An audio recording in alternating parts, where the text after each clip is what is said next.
Welcome to Englewood After Dark Episode 8, Lay Them Straight. Englewood After Dark is a serialized horror audio drama, and, for the best experience, we recommend starting with Episode 1. Content warnings for this episode include discussions of murder, suicide, and conspiracy talk. If you fancy engaging in some conspiracy talk of your own, please join us over at our Discord server. Hope to see you there. Link in the description.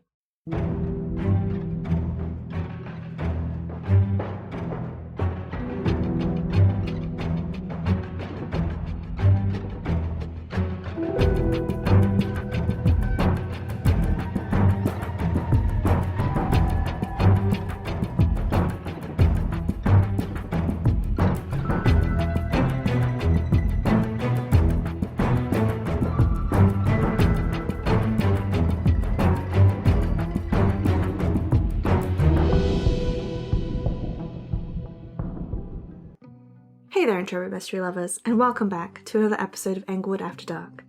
I'm your charismatic but mysterious co-host with a tragic past, and Finn... I'm here. is late. You started without me? A low blow, Lady Killjoy. Well, my name is Killjoy, and if the shoe fits, dude, you're almost an hour late. Only 45 minutes. On a planet with slower minutes, maybe. On this one, not so much. You're gonna forgive me in just a minute. Did you rob some trick-or-treaters on the way over here? Where did you get all of this? Remember the Halloween after party? I have a vague recollection of you running, screaming through the party, holding a bushel of apples above your head and proclaiming to be me, yes. No, the biblical Eve, not you. That makes more sense, I guess.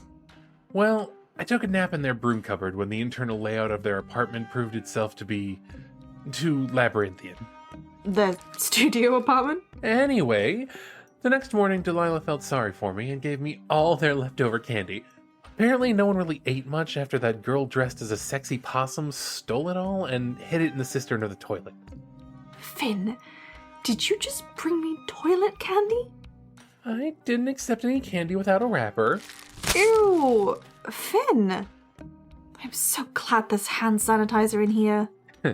Shall we start? I wasn't the one delaying the starting, bud. Hey there, intrepid mystery lovers, and welcome back to Englewood After Dark. Already did that. I'm your host. Toilet candy eater. And this is my co-host, Lady Killjoy, who just loves living up to her name. And you're tuning in to a very interesting episode. Especially for those of you who've been following along with our Brotherhood of Oak and Ash misadventures these past few weeks. And for those of you who need a quick catch-up, here goes Finn's patented all-in-one-breath catch-up speedrun. Honestly, kinda sad how desperate you are to one-up Carmen. Silence! Previously on another episode of this, we looked into Schmitty's shitty murders that started the farm rumors, the murders and disappearances over the years that seemed to be either copycats or demonic possession, and uncovered a vile conspiracy involving a secret society, all while exonerating our friend and longtime podcast listener Samuel. Impressive. I think if you weren't a singer, you might have died there. Take your time. So on tonight's episode, we have a special treat. But before we get to that, we're going to do a dramatic wind-up. Because that's our right. I suppose it is, yes. You want to start? It was your idea. Well, it all started last week. I was thinking about the Freemasons. As you do. Yeah, when I'm relaxing in my bathtub late at night, I like to think about secret societies, you know? Just girly things. Right. Remember how a while ago we were talking about why we thought that the secret society started? We bandied about... Bandied about? The idea of the secret society being something to do with the occult, right? Right. Then, I was thinking about the Golden Dawn too. Now, I'm not a secret society fanatic, but most of them that I know get their air of mystery from their legacy. They're old and creepy. The Golden Dawn were wizards, right? No, they were mystics, I think. They believed in some weird magic stuff, and they also thought they could cast spells, and they were also interested in alchemical nonsense, but they were not wizards. Potato? My point being that they were old. Victorian times or further back. So, mightn't our boys fall into the same category? After all, we think that there has been an established fraternity since at least the 80s, right? With the Flies? Right. So, who's to say that they didn't come first? That they didn't start off well before Schmitty? A creepy secret society could definitely be drawn to a homicidal maniac, right? Like follows like and all that. And then we went to the Halloween party. Your thought processes continue to amaze me. Shush. So, I was talking to a girl dressed as Eve, the biblical one. Not an uncanny doppelganger of you? No, but that would be a genuinely scary costume. She was there with her friends. One was dressed as Adam and the other dressed as the Tree of Knowledge for some reason. I remember that guy. He looked like a Christmas tree. Yeah, that's because it was a Christmas tree costume. He just painted stalks on the baubles and brought a bushel of apples, the one you stole. Not stole, liberated. I remember thinking, that's the wrong kind of tree. Of course you did. That's such an Eve thing to do. Talk to a cute, mostly naked girl, but get sidetracked by the implausibility of someone else's costume and short circuit. I did not short circuit. I can do this handy thing where I hold more than one thought inside my head at any one time. So, did you eat her forbidden fruit? A lady never kisses and tells. Shut up! Sorry. Anyway, it got me thinking how weird it was that with all the tree-named buildings on campus, we don't have one called oak or ash, and they're really common trees. They're pretty much everywhere on campus. Drunk Eve is apparently a tree philosopher. Think about it.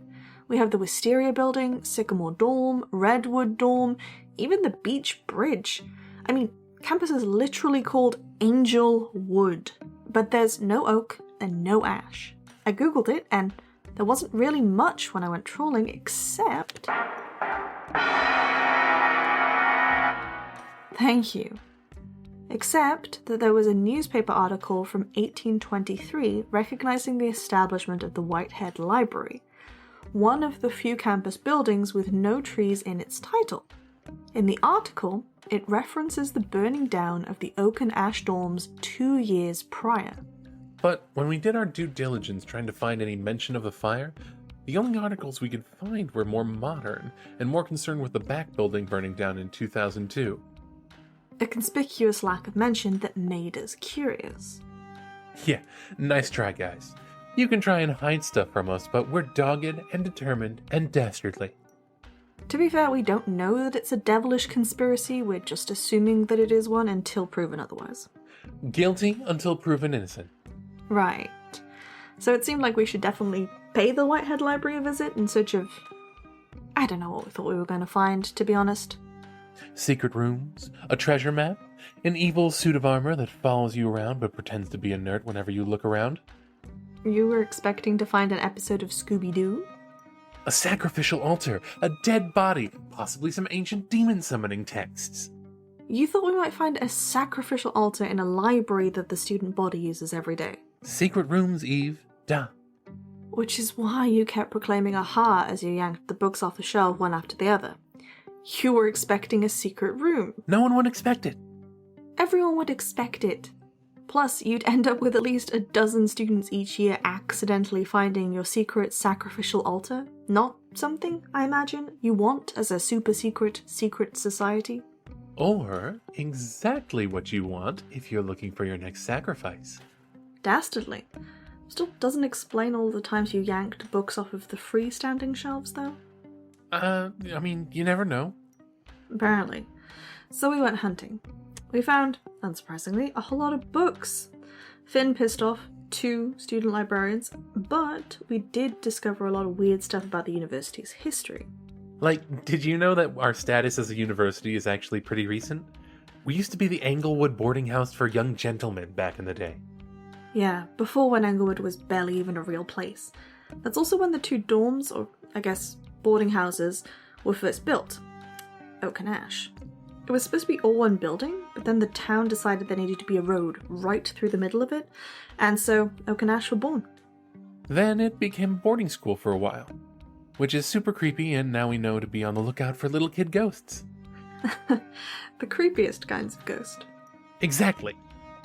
It was called Englewood Seminary. What even is a seminary? It sounds like cemetery. It's like a religious school, I think. Right, see? Super haunted. Because of the religion? Come on, you know religious stuff is like much more haunted than regular stuff. 200-year-old house? Probably haunted. 200-year-old church? Definitely 100% haunted. I can't argue with that. Exactly. And then it became a college in, like, the 1800s, right? In 1803, by all accounts, a man named John Montague bequeathed his entire estate to the university that year, and there was even a brief mention of changing the name to Montague College, but Englewood stuck. And then Oak and Ash burned down in 1823. And while we couldn't find any direct details of the fire itself, we did find that there were no less than 3 other fires in Englewood that year, which made me think. Oh, here we go. What if the Brotherhood was already around, up to nefarious schemes? What if the first fires were them being assholes, and then someone retaliated by burning down their dorms? No, that's what I call speculation. I mean, we're pretty sure they've committed acts of arson since. You're pretty sure. What if arson is a Brotherhood tradition? I guess it makes sense that they'd have some fucked up traditions. Not for much longer. Don't give it away yet. Oh, we should tell them about the photo. Right. Deep in the stacks, there's this old photograph of the new library opening ceremony. Lots of suits, grim faces. No one ever smiles in old photos, you know? Burying the lead here, bud. So I pulled it off the wall. Yeah, like a crazy person. Just straight up took it off the wall. No care for if it was alarmed or anything. Alarmed? It's not an art gallery, Eve. Well, it was a concern at the time. For you, maybe. I'm a maverick, an innovator. I don't play by the rules. Right, which is why you screamed and hid behind me when Seb came down the corridor towards us. Hey, I have a target painted on my back. I'm allowed to be jumpy. Why? What did you do to Seb this time? Nothing. Okay, so maybe I put his stinky shoes outside for a while because I was dying from noxious gases. Oh, he's gonna love that you just said that. And maybe I forgot I put them out there. And maybe it started to rain, and maybe he had to go to class in his shower flip-flops instead of shoes. Wow. I offered him my shoes. But he didn't want to wear your adult Heelys? Because Seb is lame and doesn't feel joy. Okay, Healy boy, back to the photo. What did you find when you'd finished hiding behind me? Oh, right. On the back of the frame were the words, "Growth from the ashes." And the word ashes was capitalized in a very smug way. Normally I might take offense at calling it a smug capitalization, but he's right. The handwriting was also pretty smug. For a while we played Spot the Serial Killer with their faces. There were a lot of options. Just a bunch of creepy white dudes in tuxes. Suits. And tuxes and suits are the same thing. No, they aren't. Of course they are. They're fancy, restrictive clothes you wear to fancy functions. But a suit you can wear to a job interview, you wear a tux to your prom. I mean, I'd wear a tux to a job interview. Of course you would, but we digress, because that's not all we found in the Whitehead Library, though it definitely inspired further shenanigans. But you'll have to stick around to find out what else we uncovered after this short commercial break that I definitely wasn't forced to make after I accidentally ate someone else's lunch this week. Oh, suspiciously specific. Hey there, all you chess aficionados out there. I know that you're tired of being the smartest person in the room with no way to prove it. I see you. I understand you. Next week, the math department is hosting a novice chess tournament in order for you to prove, once and for all, that you are the master of chess. The tournament will be held in the downstairs of the library and will run for several heats, so sign up early to ensure you get your chance to strut your stuff. You can sign up at the notice board in the cafeteria, at the shop notice board, sorry Valerie, and in the library too. Grand prize is a gift voucher to Greg's Grill, valid until September of next year. Greg's Grill, huh? Math department breaking out the big bucks on that one. What can I say? They're penny pinchers. But, as we stated before the commercial break, Eve and I went deep into research, combing the halls of our campus library for any clues about the Brotherhood. The Whitehead Library has copies of every school yearbook over the last few centuries, dating all the way back to when the library was built in the first place. Assuming that this secret society was a rich boys club, the two prevalent traits in people that we were looking for was legacy and wealth. Which brought us to our first suspect, Oliver Oakley. Upon further inspection, we started seeing that last name all over the place. Just an absolute cluster of Oakleys. Amazingly, despite plenty of changes to their last names over the years, at least one member of the Oakley lineage has attended Englewood from each new generation. Usually more. And while I understand the concept of legacy students, getting your family to attend consistently to one university over a century is pretty amazing. But, as I said, dear listener, there are no coincidences. Sorry, but yes, there are. Eve, you ruined the suspense. Sorry, but I'm not going to let you straight up lie to our audience. We entertained the idea that the family was worth looking into. Though after seeing where their legacy ended, we had to drop the idea. Friends and fans, you will not believe who the last member of the Oakley lineage was to attend this school. None other than our good old deceased pal, Marshall Moore, aka CJ Briggs. So much for there are no coincidences, because that was a pretty big one. One that saved us quite a bit of research. Yeah, given everything that occurred, no way Moore's family or Moore himself would have been involved in that one. And from there, we move on to probably the most useful thing we found. Some terrible Latin. That's a whole lot more promising than it sounds, really, I promise. One thing that we noticed in a ton of the yearbooks were students using the same quote repeatedly. Custodit omnia tenebris.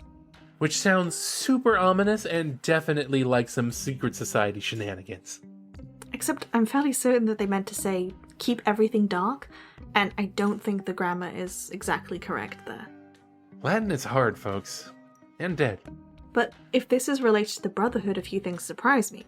One, there isn't a constant presence, like, if this is their calling card, I'd expect there to be a number of them each year, but it seems like they only pop up in waves every so often. Like, the time between one wave and the next in the 40s was just 6 years. Then the time between that wave and the next was another 20 years. And it's certainly not just centered around the murder farm if it goes back as far as the Latin quotes start popping up. But if we want to look at the juicy stuff, it didn't come from the yearbooks. That's right. We ran into a painting of Jonathan Whitehead himself. And let me tell you, I'd love to see the amount of money he donated to get this type of treatment. Sherwood Corrali donated enough money for the all-new treated dance floors in the arts building, and there's no giant rich person painting of him in our green room. And boy, his eyes just follow you everywhere, don't they? It's not a creepy rich person portrait if the artist didn't capture his ability to look at you with disdain no matter where you are. The guy was apparently a big deal, but it was the picture frame that made us dig even deeper. The expertly carved, handcrafted wooden frame for this giant self-portrait just so happens to be themed around 2 different types of trees. What trees, you might ask? Well, we don't know for sure, to be completely honest. Even I aren't exactly herbalists. Botanists, Finn. The normal non-Dungeons & Dragons term for a plant expert is botanist. It's important to me that you know that. Point is, after Googling some comparisons on our phone, we think it can be reasonably assumed that these are oak and ash trees. And if this guy was involved in the Brotherhood, then there just had to be more to find in that building. Unfortunately, I was rudely and unjustly kicked off the case. Eve? Valerie works in the library instead of the bookstore now. I couldn't risk the investigation turning sour just because she hates your guts right now. So you ask Seb for help? You think Seb is a better people person than I am? Seb is also good with tech, so he scrubbed everything he could find off the library computers, and I asked Valerie about anything interesting she might know. I had my next apology all planned out and everything. Yeah, and it's not like I ruined that plan. Just do it on your personal time. In any case, I had Seb scrounge through everything. Lo and behold, a basement room in the library is on permanent reservation by a group that calls themselves the Sons of Whitehead. Which is not at all suspicious or ominous. And when I asked Valerie about it at the time, she said it had something to do with an old superstition. Yet another ghost story on campus. Englewood University Library. How can I help you? Valerie, are those podcast idiots there right now? Clayton? I told you not to call me on the work phone. You turn your phone to do not disturb during work. This was the only way. The only way? To what? Spy on Finn and Eve? Val, answer the question. Yes, they're here, but... Do they know about the basement? Clayton, I've asked you not to use that tone with me. I'm not your servant. Of course not, Val. I need your help. Come on, sweetheart. They're just looking into the history of the library. Fuck! And the basement? I mean, the books do mention the Sons of Whitehead, so I guess...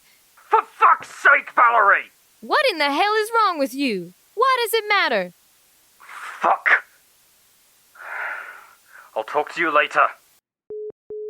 Girl, dump his ass.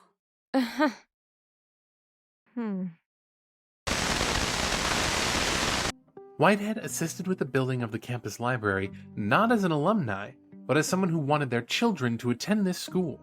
A rich person trying to buy kids into college, essentially. Tragically, though, all 3 of his boys passed away before being able to attend college. As the story goes, weird things started happening around the library, books being rearranged, chairs screeching across the floor at night. A couple of librarians said that they heard footsteps when no one was there. The usual.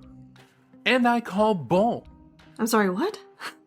You, Finn Nightingale, are denying a ghost story and I don't even have to convince you? A quick Google search and I can tell you that none of Whitehead's kids died on campus, nor do I believe they'd have been particularly attached to the library. And at least one of those things is necessary for a haunting to occur. So, I call bull. Well, I may not like how you got there, but I'm at least happy I don't have to convince you.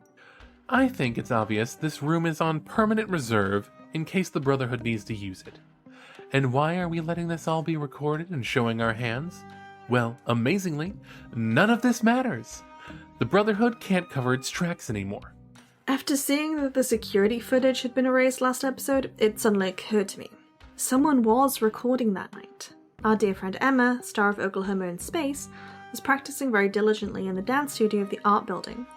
And as part of that practice, she was recording herself the whole time. Along the wall of the dance studio is a long window. And while the Brotherhood erased the tapes in the security room, Emma's video shows a man walking in and then out again around the time that our uninvited guest left his voice on our recording. We got that creep's face on camera, and we figured out his name. Like I said last episode, someone is always watching. Unfortunately, that's not the whole of it. We do have some serious matters to discuss regarding recent events and probably needing to get the police involved at this point. But before we go all doom and gloom, let's get our last sponsor out of the way. Thespians, lesbians, and cinephiles alike, we have a treat for you this Halloween. In conjunction with the Englewood Society of Performing Arts, our very own Brunch Time Productions is having a thrilling and fantastic fundraiser for their upcoming comedy horror / fiction. Tanya Worth and Gabriela Lopez Bright star as Elsa Ward and Sophia Cortez, a murderous duo active in the town of Baineswood, sworn foes competing for notoriety and the highest body count. The two are forced to come together to hunt the dastardly Meredith Bleak, head of the Homeowners Association responsible for both their dark and tragic pasts. Can the cannibalistic Feaster Bunny and the sinister stalker Mrs. Claus join forces for a brutal Halloween massacre? Or will their raw sexual tension and longtime rivalry prove to be their undoing? The crew are having a fun serial killer themed bake sale on the 30th. They'll also be staging fun and themed events like the Feaster Egg Hunt, so swing by for a bloody good time.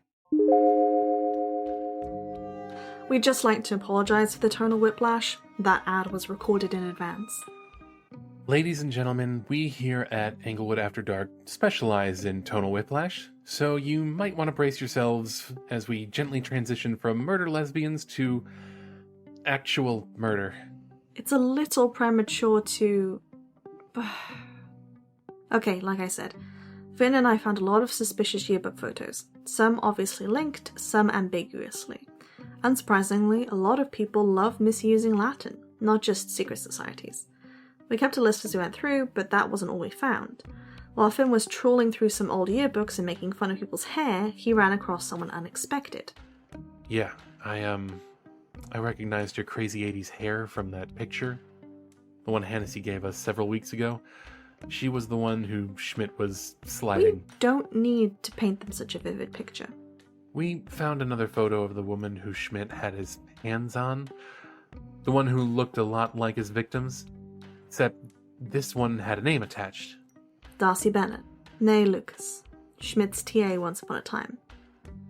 Yep, the very same who... I'm sorry, I'm not... It's okay. I'll take over. Papers are due next week, people. Remember. Any plans for the weekend, Darcy? No, not really, Professor. A young thing like you doesn't have anything to do on a Friday night? I find that hard to believe. Well, not much to do in a small town. Plus, I have all your marking to catch up on. What about the concert this weekend? It's even on campus. I suppose. I insist. We'll go together. I'm not... It's a date, Darcy.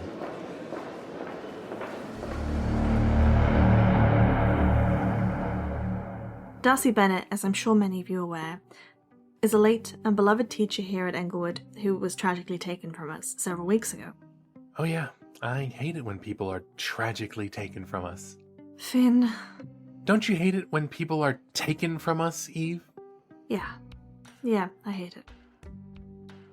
Of course, we don't know the exact relationship between Schmidt and Professor Bennett, but we do know that she appears in the same yearbooks as Custodiet Omnia Tenebris. Crazy how these people are connected to her, huh? What a crazy coincidence! We can't... I'm sure glad there aren't psychopaths on campus with a known reputation for coercing and silencing people who know about their activities. So, for all we know, she may have known something about Schmidt, and in turn about the flies. Presumably, she also knew about the Brotherhood of Oak and Ash, and while we can't speculate... We can speculate, Eve. That's our whole thing, we speculate. I'm not gonna... I know, Finn. Please sit down. Schmidt conveniently takes his own life in a suspicious manner. Darcy Bennett, someone who must know something about Schmidt, conveniently takes her own life when we start looking for people who can help us. And there was Amber, who was about to expose them, and then someone comes after me, trying to shut us up, and what if... I know. It's okay. It's such bull. We're going to sort this out. You just need to... We just need to keep our cool. Think you can do that, Detective Nightingale? Detective Nightingale is nothing if not cool. I'll enable you this one time, Detective. Okay, so... Take your time. Deep breaths. Professional stoicism. Imagine you're smoking a cigar indoors and wearing a trench coat while poring over a murder board. Yeah. Yeah, I can see it. The dots are connecting. What do you see, Detective Nightingale? What do you see with your private eye? Ew. Yeah, I regretted that immediately. Alright, Lady Killjoy, here's how I see it. However you want to look at it, Professor Bennett was, at one point, cozy with Schmidt. Or at least, he was with her. Maybe she knew something, or maybe she didn't. But if the flies were possessive of Schmidt and his secrets, then that puts a target on her back. Right. Even if she knew nothing, a paranoid personality cultist would still get the wrong idea. Especially if they think their boy Schmidt is playing favorites. Woe to anyone Ludwig Schmidt considers his favourite. Whatever business the Flies had with Miss Bennet has transcended generations. Now, the Brotherhood of Oak and Ash is stuck doing their dirty work, cleaning up their mess. You think they're afraid? No, Lady Killjoy, not afraid. Desperate. We've closed in on them, and now they're trying to tie up any loose ends they can. Which explains why they're taking risks and why they've gotten reckless. Exactly. Fortunately for us, this next generation of insidious conspirators has grown slothful and complacent, riding on the finely tailored coattails of their mustache-twirling predecessors. And because of their complacency, we have this. It's a USB. Finn is dramatically displaying a USB, one of many actually. Like we said, they let themselves get caught on video, and that video is copied to each of these. You're not gonna like this. I already don't. But it's about time we take this to the police. Seriously, this time. Never. Detective Nightingale is a proponent of vigilante justice. As funny as it would be to see you take on the B-movie Illuminati with your noodly arms, I strongly advise against it. What we have now is some serious and damning allegations and some proof to back up those allegations. Oh, man. Hey, I know Finn doesn't like the police, but is Detective Nightingale afraid of the police? First, I'm not Denny. You can't reverse psychology me. Second, Detective Nightingale's tragic backstory has this scene where... Finn. Okay, yeah, police. I wasn't going to try and fight a secret society anyways. Try to be a little happy, Finn. We've got the pieces and we've almost put them all together. Yeah, I guess. Whatever the Brotherhood of Oak and Ash was hiding, we're about to blow it wide open. And with that, we'll have the last clues we need to piece together the mystery of Schmidt. If the Flies have passed down their grudges to the current members of the Brotherhood of Oak and Ash, that means they've probably passed down other stories too. Yep. Which means they know if Schmidt really pulled the trigger on himself. Exactly. We don't have all the pieces, but we have enough to connect the Flies to the current Brotherhood and enough evidence to incriminate them. And last time I checked, the police don't look favorably on shady gangs who deal in abduction and murders. So all we need is for someone to spill the beans to the police. Precisely. And on that note, dear listeners out there, this is the point where I invite anyone who has information they've been withholding to step forward and share. Whether it be about Schmidt, any of his victims, about Professor Bennet, or the Brotherhood itself, this is your last chance to do the right thing and make things right. And if you don't want to talk, we have ways of making you talk. Excuse me, what? Sorry, I thought we were doing a good cop, bad cop thing. Any listeners out there, this doesn't need to be complicated. If you're uninvolved and you know something, you can tell us safely. Soon, the Brotherhood won't be in any position to retaliate. And if you are involved, all the more reason to speak up. You know more than anyone else, and if you step up to make this right, I'm sure someone will show leniency towards you. We're all human, and we all make mistakes sometimes. If you want to leave us anything anonymously, just slide into our DMs and leave us a clue in our message box. Even if you just... Oh, Professor Hannessy. Good evening. Good evening, Professor. Eve? Finn? Good evening. I was hoping I could find you here. We're just wrapping up, Professor Hannessy. If you need to talk, we'll be finished in about 5 minutes. Yes, I've noticed that you're... Miss Pemberley, Mr. Nightingale, I'm afraid I need to ask the both of you to leave the room and come with me. Professor? He's surnaming us, Eve. Yes, Nightingale, I am. While I can admire your initiative, the both of you, I'm afraid we need to have a frank discussion about the kind of content and allegations you're making on your show. Yeah, Professor, of course. Sorry, listeners. Now, Mr. Nightingale.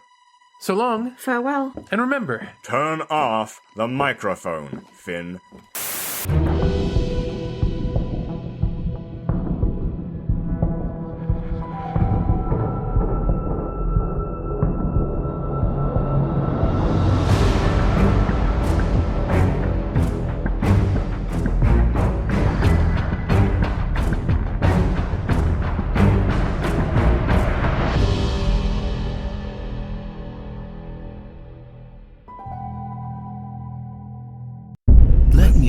you a story. One from my favorite book, The Cabin Tales.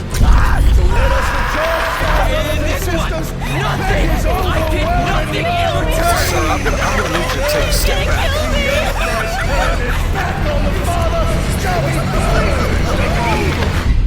Cabin Tales, available now on all podcast streaming platforms. You just finished listening to Englewood After Dark Episode 8, starring Dennis Altman as Finn Nightingale, Hannah Brown as Eve Pemberley, Lyle Michael Pepperell as Professor Hannessy, Cobalt Kobold as Clayton, and Rachel Schumacher as Valerie. On-air music provided by the talented Athen, and opening music by Nicholas Gasparini. Written and sound design by Hannah Brown, Dennis Altman, and A. Rose. Find out more on our website at englewoodafterdark.com.